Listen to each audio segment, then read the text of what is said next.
말씀 14장 3절에서 14절까지의 말씀입니다. 하나님의 말씀을 받들어 봉독할 때에 하나님의 음성을 들을 수 있기를 바랍니다.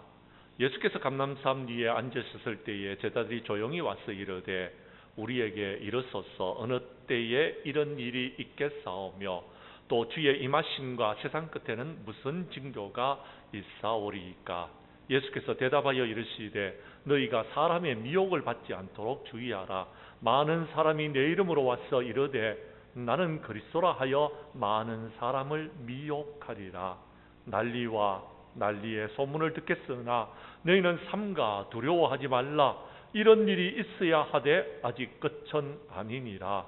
민족이 민족을 나라가 나라를 대적하여 일어나겠고 곳곳에 기근과 지진이 있으리니 이 모든 것은 재난의 시작이니라.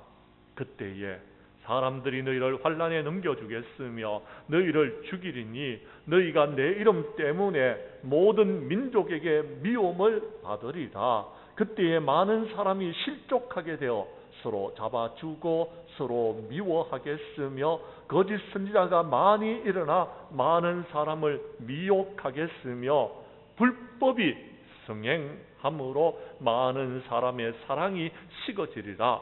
그러나 끝까지 견디는 자는 구원을 얻으리라.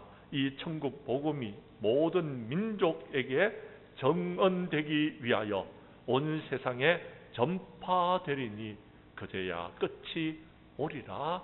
아멘.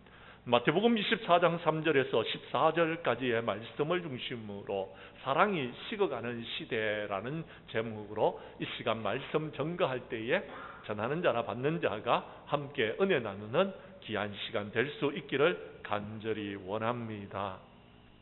옛날 어느 마을에 엄별이라는 이름의 여관이 있었습니다. 주인은 대대로 물려받은 여관을 관리하고 운영하는 일에 정성을 기울이는 사람이었습니다. 항상 깨끗했습니다. 친절했습니다. 가격도 적당하게 손님들을 맞이했습니다. 그런데 도무지 수익이 나지를 않는 것이었습니다. 시설을 개선하고 서비스를 친절하게 하고 가격을 낮추었는데도 소용이 없었습니다. 마침내 자포자기한 심정으로 교회의 목사님을 찾아가서 하소연을 했습니다. 한참 사정 이야기를 들었던 목사님이 이렇게 말하는 겁니다. 그럼 이렇게 한번 해보십시오. 먼저 여관의 이름을 바꾸라는 것입니다. 그러면서 여관의 이름을 5종이라고 명하라는 것입니다. 그 다음에 여러분 여관 앞에는 종을 6개 문 앞에 달으라라고 말했습니다. 여러분 한번 생각해 보십시오. 여관 이름이 5종인데 종은 6개를 달다니 말도 안 되는 소리입니다. 그렇지만 목사님께서 해보라고 했으니까 그저 여러분 그는 그 순종하는 마음으로 했습니다.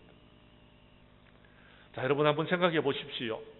여관 이름을 5종이라고 바꾸고 문 앞에 종 6개를 달아 두었습니다. 예상하지 못한 일이 일어났습니다. 그곳을 여행하는 사람들이 여관으로 몰려들기 시작했습니다. 그리고 하나같이 여관 이름이 틀렸다고 주인에게 말을 하는 것이었습니다. 왜 종을 6개 달아두고 여관 이름을 5종이라고 했느냐라고 말한다라는 것입니다. 여행자들은 모두가 자기가 종이 5개가 아닌 6개라는 사실을 발견했다는 사실을 여러분 생각하고 말하는 것이었습니다. 그런데 막상 여관에 들어와 보니 깨끗합니다. 주인은 친절합니다. 그리고 여러분 그들이 생각한 것보다도 훨씬 더 좋습니다. 그래서 그 여관에 머물렀습니다. 그래서 여관 주인은 많은 돈을 벌게 되었다는 이야기입니다.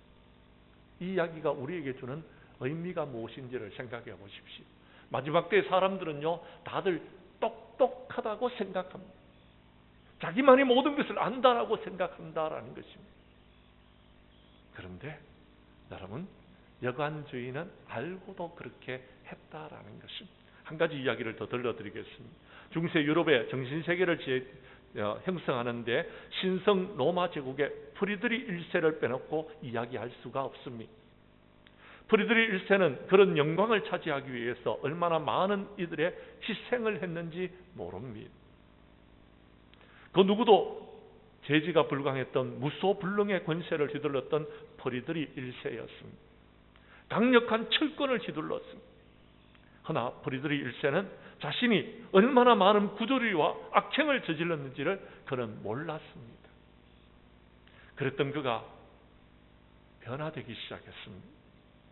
엄청나게 경건한 신앙의 사람으로 변모되어져서 많은 사람을 놀라게 했습니다.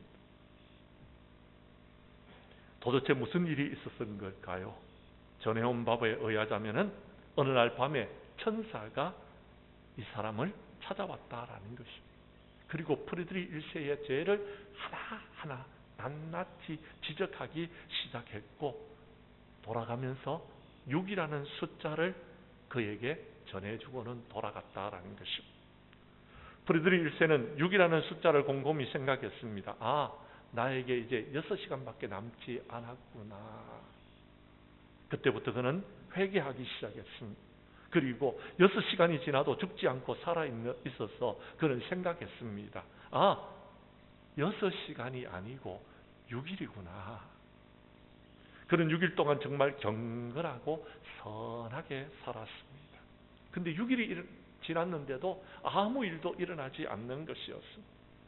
그러자 그는 6일이 아니고 6주간이구나. 그리고 그는요 6주간이 아니고 6개월이 아닐까라고 생각했어요.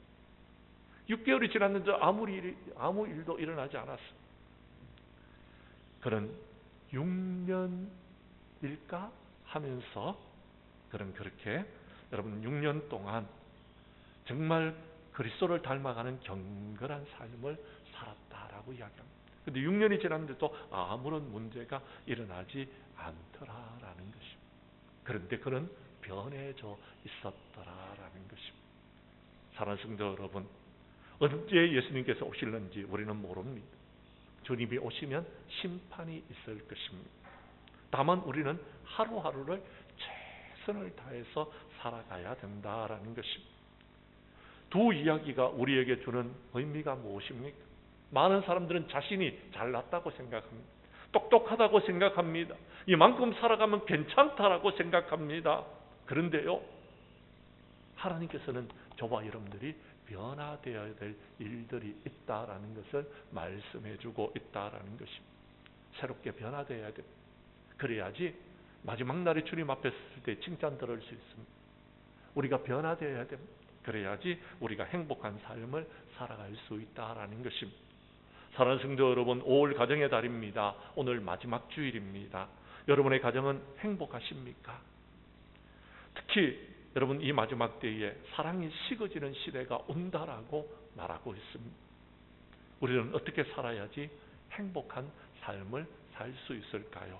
본문 말씀 가운데서 그 답을 한번 찾아보도록 하겠습니다. 성경 말씀 4절과 5절의 말씀을 봐주시기를 바랍니다. 마지막 때가 되면 많은 사람들이 와서 많은 사람을 미혹하게 된다라고 말하고 있습니다. 제가 4절을 읽을 테니 5절은 여러분이 읽어주십시오. 예수께서 대답하여 이르시되 너희가 사람의 미혹을 받지 않도록 주의하라.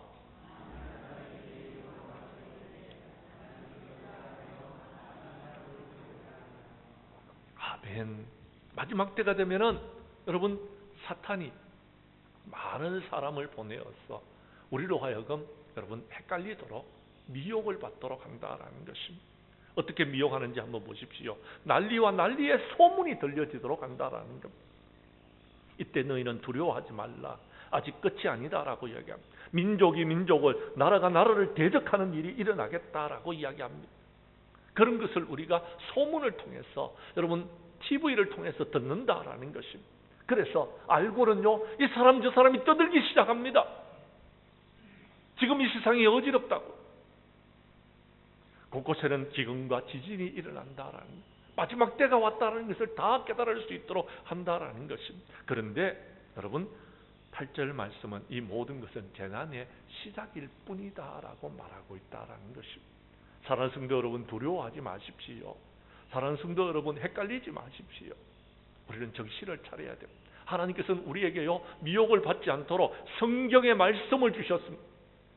주님을 바라보라고 말씀하고 계십니다. 다른 신들을 쫓아가면 안 됩니다. 다른 소리를 듣지 마십시오. 제발 부탁드립니다. 하나님의 말씀을 따라가는 저와 여러분들이 될 수 있기를 바랍니다. 마지막 때가 되면은요, 이 사람 저 사람이 일어나가지고요, 이것이 옳다 저것이 옳다라고 이야기합니다. 도대체 뭐가 옳은지를 모르겠습니다. 심지어는요, 교회에 지도자라는 사람들이 이것이 맞다 저것이 맞다라고 이야기합니다. 교회의 장로님들도 권사님들도 집사님들도 이것이 옳다라고 서로들 주장하고 있습니다. 어느 정도인지 아십니까? 에레미야서 23장 31절에 보면 여호와의 말씀이니라 보라 그들이 혀를 놀려 여호와가 말씀하셨다 하는 선지자들을 내가 치리라. 그들은 거짓 꿈을 말하고 있으며 거짓과 헛된 것으로 내 백성을 미혹하고 있다. 내가 그들을 보내지 않았는데 백성들에게 그렇게 말하고 있다라고 성경에 기록하고 있습니다. 사랑하는 성도 여러분, 하나님의 말씀이 아닌 것을 들었다 한다고 해서 헷갈리지 마십시오. 성경 말씀 디모데전서 4장 1절 이하 5절에 보면은 성령이 밝히 말씀하시기를 후일에 어떤 사람이 믿음을 떠나 미혹하는 영과 귀신의 가르침을 따르리라 기록되어져 있습니다. 그들은 자신의 양심이 화인을 맞아서 외식함으로 거짓말하는 자들입니다. 그들은요 혼인을 금하고 어떤 식물은 먹지 말라고 말합니다. 음식물은 하나님께서 지으신 것인데요. 그런데도 하나님께서 지으신 모든 것들은 선합니다. 감사함으로 받으면 버릴 것이 없습니다. 그러면서 디모데전서 4장 5절은 이렇게 말씀합니다. 하나님의 말씀과 기도로 거룩하여진다라고요. 하나님의 말씀만 전해야 되는 것입니다. 기도로서 나아가야 되는 것입니다. 그렇지 않으니까 자꾸 여러분 우리가 미혹을 받는다라고 이야기합니다. 사도 바울은 말합니다. 내가 떠난 후에 사다운 이리가 여러분에게 찾아왔어 양떼를 아끼지 아니하고 여러분 중에 제자들을 끌어서 자기를 따르게 하려고 어그러진 말을 하는 사람이 일어날 줄을 내가 아노라라고 했습니다. 에베소 교회 장로님들에게 부탁했던 이야기입니다. 그러면서 너희가 배운 교훈을 거슬러 분쟁하는 일이 일어나지 않도록 해라라는 것. 그 말씀을 거스리는 자들을 떠나게 하라라고 말하고 있다라는 것입니다. 왜요? 그들은요 자기 배를 위하여서 자기 욕심을 위하여서 그렇게 말하고 있다라고 성경은 기록하고 있다라는 것입니다. 우리 교회 성도님들은 마지막 때에 미혹하는 역사가 일어날 줄을 알고서 정신을 차리고 깨어있기를 바랍니다. 제발 부탁드립니다. 하나님의 말씀만 따라가십시오. 주님만 따라갈 수 있는 우리 장량교회 성도들이 될 수 있기를 간절히 원합니다. 사람의 미혹을 받지 마십시오. 세상의 소리에 여러분 흔들리지 마십시오. 두 번째 오늘 성경 말씀은 9절 이하 12절에서 이렇게 말하고 있습니다. 마지막 때가 되면은 환란이 일어난다라는 것. 그 환란으로 인해서 너희를 죽일 수도 있다라고 이야기합니다. 너희가 내 이름 때문에 모든 민족에게 미움을 받을 수도 있다라고 이야기합니다. 그때 많은 사람이 실족하게 되어 서로 잡아주고 서로 미워하는 일들이 일어난다라는 것입니다. 그러면서 12절에 이렇게 말씀하고 있습니다. 12절을 여러분이 읽어 주십시오. 시작. 아멘. 불법이 성함으로 많은 사람의 사랑이 식어진다는 말이 뭡니까? 이 세상에요 불법이 여러분 성행해서 어느 것이 진리인지를 모른다라는 것. 불법이 성행하다 보니까요 서로 미워하게 되는 것, 서로 잡아두는 것, 서로 고발하는 겁니다. 아니 어떻게 문 앞에다가 종을 5개 달아놨고 여러분 6개 달아놨고 5종이라고 여관 이름을 정했느냐고 말한다라는 것입니다.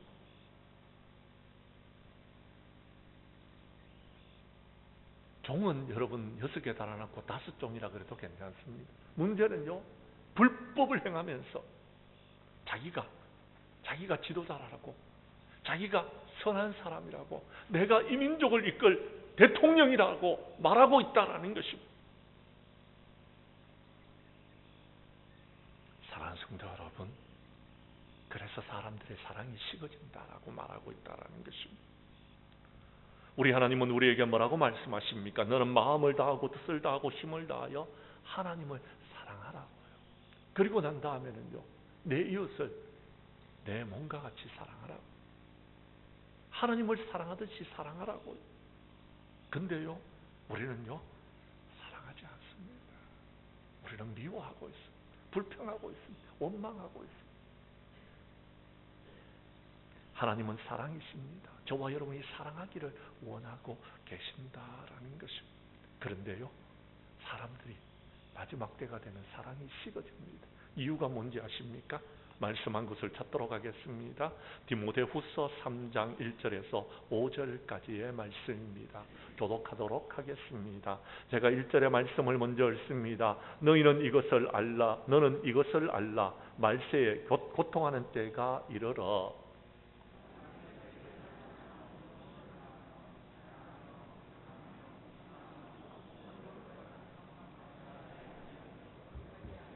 무정하며 원통함을 풀지 아니하며 모함하며 절제하지 못하며 사나우며 선한 것을 좋아하지 아니하며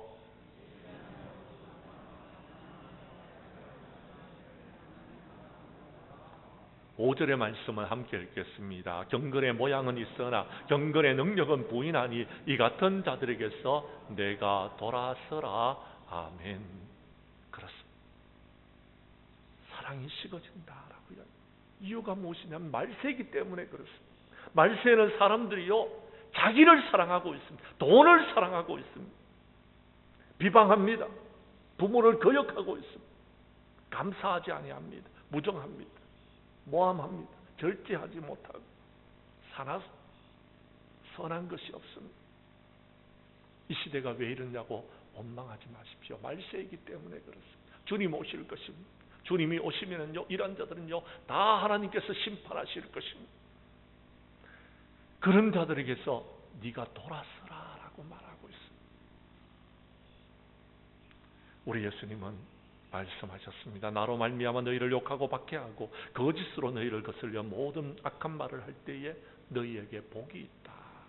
기뻐하고 즐거워하라. 하늘에서 너희에게 줄 상이 있을 것이다 라고 말씀하십니다. 왜요? 왜 주님께서 이런 말씀을 하셨을까요? 마지막 때가 되면 그런 일들이 일어나게 된다라는 것입니다. 일어나게 된다라는 것입니다. 우리 예수님은 십자가를 지고 가시면서 제자들에게 이렇게 말씀하십니다. 누구든지 나를 따라오거든 자기를 부인하고 자기 십자가를 지고 나를 따를 것입니다. 제 목숨을 구원하려고 하지 마라라는 겁니다. 누구든지 제 목숨을 잃으면 하나님께서 부활하게 하신다라는 겁니다. 찾을 수 있도록 해주신다라는 것입니다. 성도 여러분, 믿음을 지켜나가는 시기가 너무 힘들고 어려운 시대가 되어져 버렸습니다.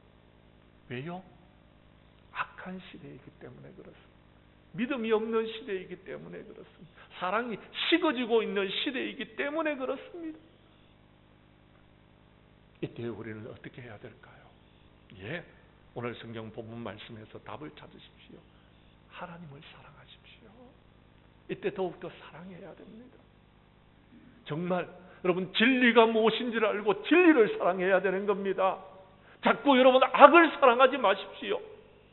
미혹하는 세력들에게 여러분 빠져가지고요, 거기에 여러분 모든 것을 갖다 바치지 마십시오. 제발 부탁드립니다. 무엇이 진리인지를 여러분 깨달으십시오. 예수 그리스도가 진리이십니다. 주님을 사랑하십시오. 주님의 몸된 교회를 사랑하십시오. 그리고요, 하나님을 사랑하십시오. 그리고요, 성경이 우리에게 무엇을 말하고 있습니까? 이웃을 사랑하라라고 말씀하고 있습니다. 그래서 세상을 변화시켜 나아가는 저와 여러분들이 될 수 있기를 간절히 원합니다. 세 번째, 오늘 성경은 13절과 14절에서 이렇게 말씀하고 있습니다. 그러나 너희들이 해야 될 일이 있다라는 것. 끝까지 견디라라, 인내하라라는 것입니다. 그래야지 구원을 얻는다라는 것입니다. 그러면서 너희들이 이 일을 하라라고 말씀하십니다. 14절 말씀을 여러분이 읽어 주십시오. 시작.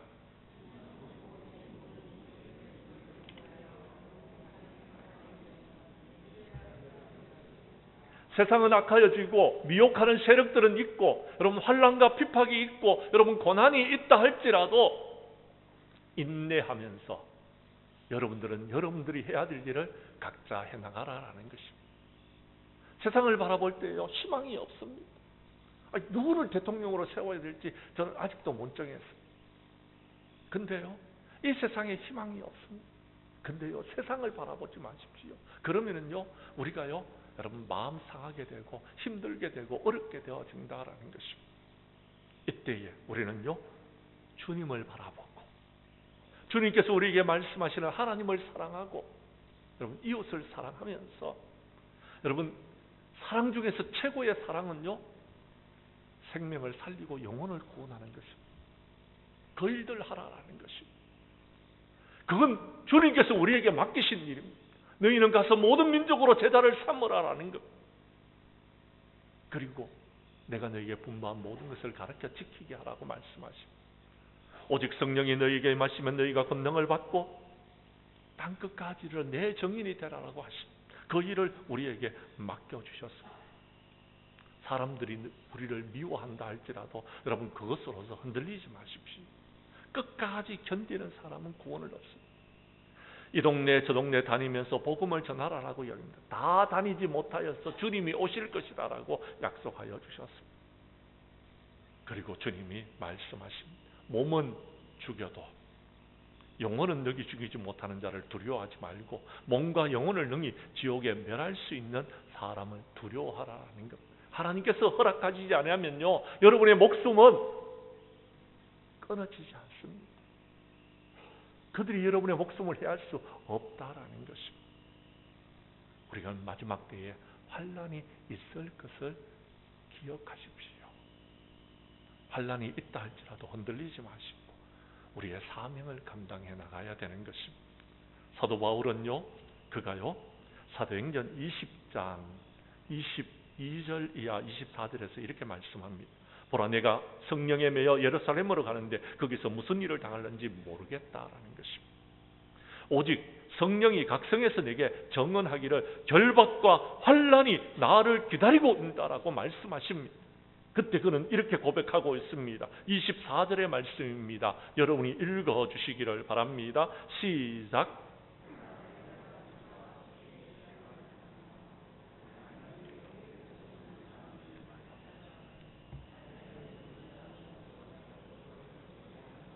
아멘. 성령님께서 나에게 가르쳐 주셨습니다. 성령님께서 각성해서 내게 정언하시기를 결박과 환난이 너를 기다리고 있다라고 말씀하십니다. 결박과 환난을 바라보면 결코 할 수 없는 일입니다. 아무것도 하지 못합니다.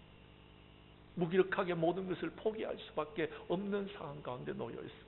그런데 그에게는 사명이 있습니다. 무엇입니까? 내가 달려갈 길과 주 예수께 받은 사명, 곧 하나님의 은혜의 복음을 정언한 일을 마치려 하면은 자신의 생명조차도 조금 더 귀한 것으로 여기지 아니한다 하면서 그는 로마를 향해서 복음을 들고 나아갔던 것입니다. 예루살렘을 향해서 올라갔던 것입니다. 그래야지 로마까지 갈 수 있기 때문에. 사랑하는 성도 여러분, 예수님은 저와 여러분을 구원하시기 위해서 하늘의 모든 영광을 버리고 이 땅에 오셨습니다. 십자가를 지셨습니다. 예수님은 나는 선한 목자다. 선한 목자는 양들을 위해서 목숨을 버린다라고 말씀하셨습니다. 하늘의 미랄이 땅에 떨어져야지만이 많은 열매를 맺는 것입니다. 그런데 우리는 희생하지 않고 많은 열매를 거두기를 원하고 있는 우리들의 모습 아닙니까? 거짓 선지자들이 그렇게 우리를 미혹하고 있습니다. 아닙니다. 마지막 때에는 고난이 있을 것입니다. 고난을 두려워하지 마십시오. 마귀는 우리 가운데 몇 사람을 시험에 들도록 하실 것입니다. 우리가 고난을 당할 때 10일 동안 환난을 받게 될 것입니다. 그러나 우리는 죽도록 충성해야 되는 것입니다. 그럴 때에 주님 앞에 섰을 때에 생명의 면류관을 얻게 될 줄로 믿으시기를 바랍니다. 우리 교회 성도님들은 마지막 때에 미혹하는 세력들이 있을 것이고 사랑이 식어진다는 사실을 아시기를 바랍니다. 그래도 흔들리지 마시고 우리가 해야 될 일들, 그것이 무엇인지를 하나둘 해나가시면서 묵묵히 여러분이 걸어가시는 그 십자가의 길을 저와 함께 걸어갈 수 있는 우리 장량교회의 모든 성도들이 될 수 있기를 간절히 원합니다. 말씀을 정리하려고 합니다. 사랑하는 성도 여러분, 가정의 달 5월 마지막 주일입니다. 우리들의 가정은 주님의 사랑으로 행복하십니까? 우리들의 교회는 서로 사랑함으로 가정과 같은 교회를 이루어 나아가고 있습니까? 저는 개인적으로 바람이 하나 있다면 우리 교회가 여러분 은혜와 사랑이 충만한 교회가 되기를 원하고 있습니다. 우리 교회 성도님들은 마지막 때가 되면 미혹하는 세력이 있다는 사실을 알고서 시험에 들지 않기를 간절히 원합니다. 불법이 성행하여서 서로 미워하는 시대가 온다라는 사실을 기억하시고 사랑이 식어지는 이 시대에 우리는 하나님을 사랑하고 이웃을 사랑하는 저와 여러분들이 될 수 있기를 원합니다. 고난과 핍박이 있다 할지라도 불법이 성행한다 할지라도 우리는 끝까지 생명을 사랑하고 영혼을 구원하는 교회가 되어져서 마지막 때에 은혜와 사랑이 충만한 교회, 하나님께 칭찬 듣는 교회가 될 수 있기를 주님의 이름으로 간절히 축원합니다. 축원합니다.